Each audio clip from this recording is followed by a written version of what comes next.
Chapter 1. The Midnight Call. The nights in Ouagadougou are strange. The heat of the day fades slowly, but the humid air clings to your lungs, even in darkness. That night was no different. The city was quiet, silent, even, save for the ticking of a clock inside the command center and the intermittent buzz of an old fan. Colonel Ibrahim Traoré sat at the head of a wide oak desk, reviewing documents. Most were intelligence reports on terrorist movements along the country's northern border. Sleep weighed heavily on his eyelids. The silence mingled with the darkness, luring his mind toward rest. And then, the phone rang. It was the red-cased phone in the corner of his desk, a line known to only a few. That phone was not supposed to ring. When it did, it signaled an extraordinary situation. Traoré's chest tightened. Without hesitation, he reached for the receiver and picked it up. "Hello, Ibrahim." The voice, deep, muffled, vibrating from within. "Did you forget me?" The color drained from Traoré's face. His heart pounded against his ribs. "This can't be.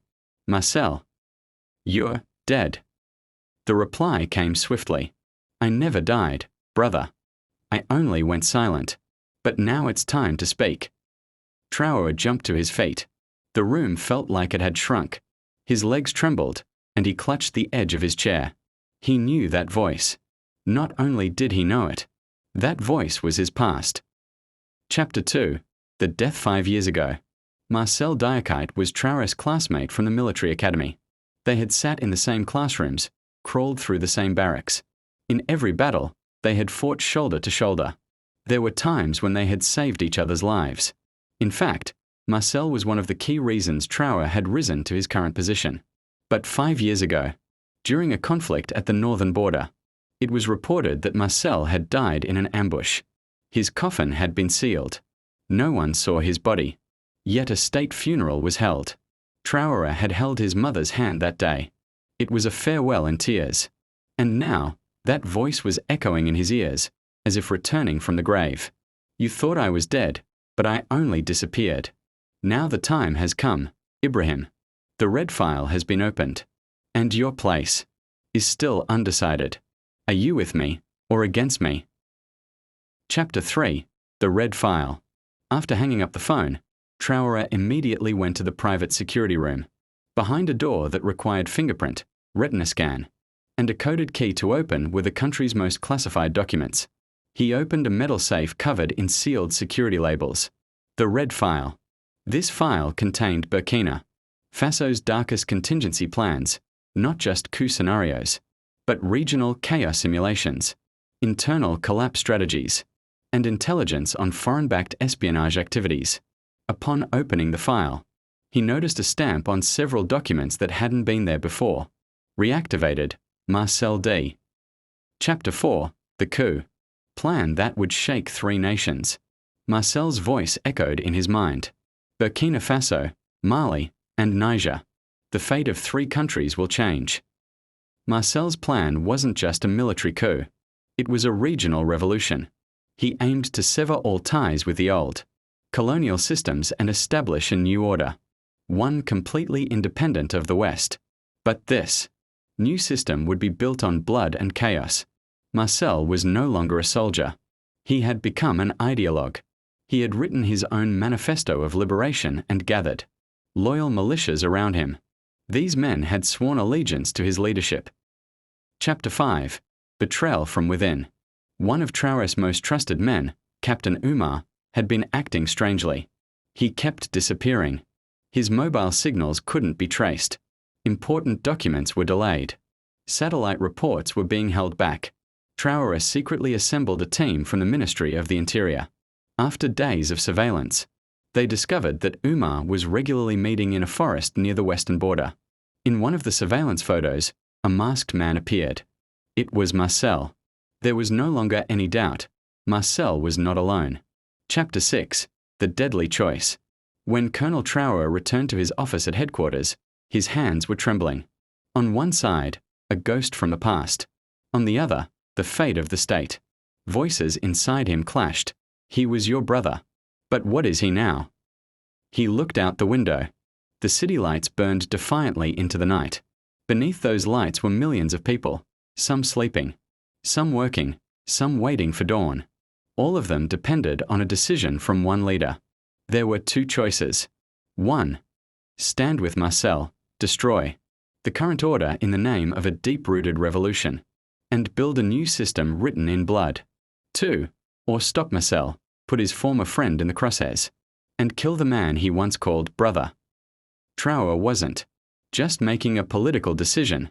He was confronting his own conscience. Just then, his chief aide entered the room. "Sir, we've received an urgent message from Niger. An unidentified group attacked a border post. 14 of our soldiers are dead.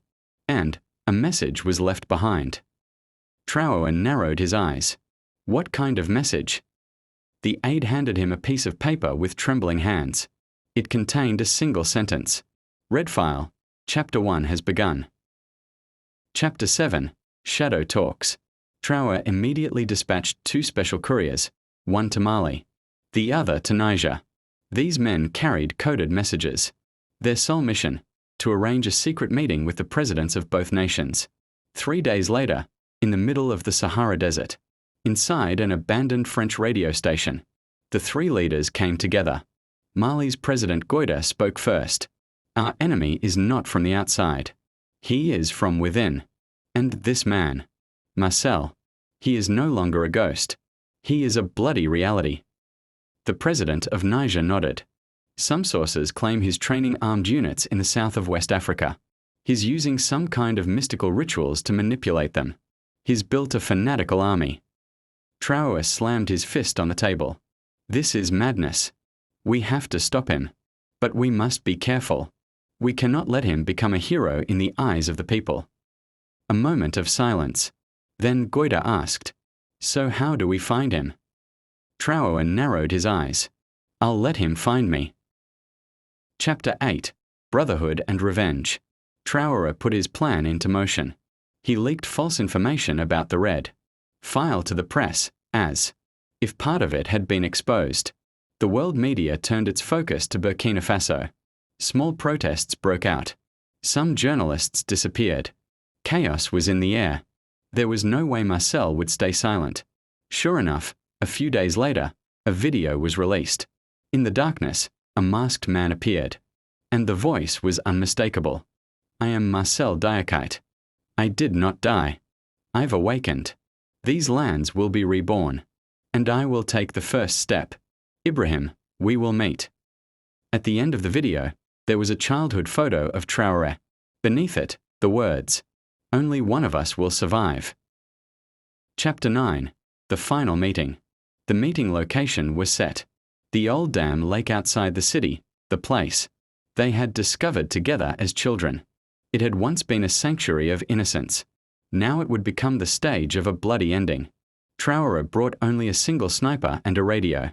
Marcel arrived with 5 men but signaled them to stay back. The 2 old friends met by the lake, unarmed. "Why did you return, Marcel?" Traoré asked. "Why did you choose us?" Marcel's eyes burned with fury. "Because these lands are still in chains. The white man's shadow still hangs over us. And you made peace with that shadow." Traoré sighed. "No, brother. I protected my people. Destroying is easy. Building a nation, that's the hard part."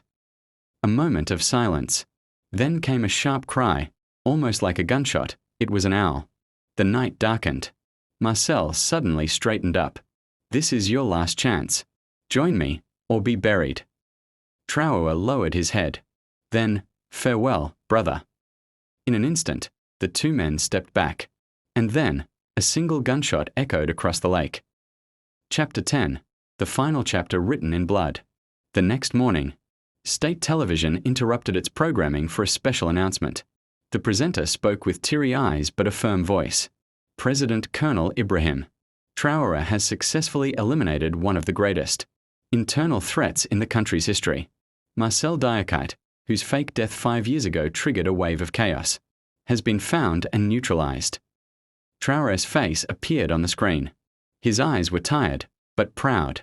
A journalist asked, "Sir, what is your final word on this matter?" Traoré paused. Then he looked directly into the camera. "Sometimes To save your country, you must bury your brother. The lake was still there. The wind rustled the leaves. And beneath the earth lay a man who was once the symbol of innocence. The red file was now closed, but its shadow would never fully disappear.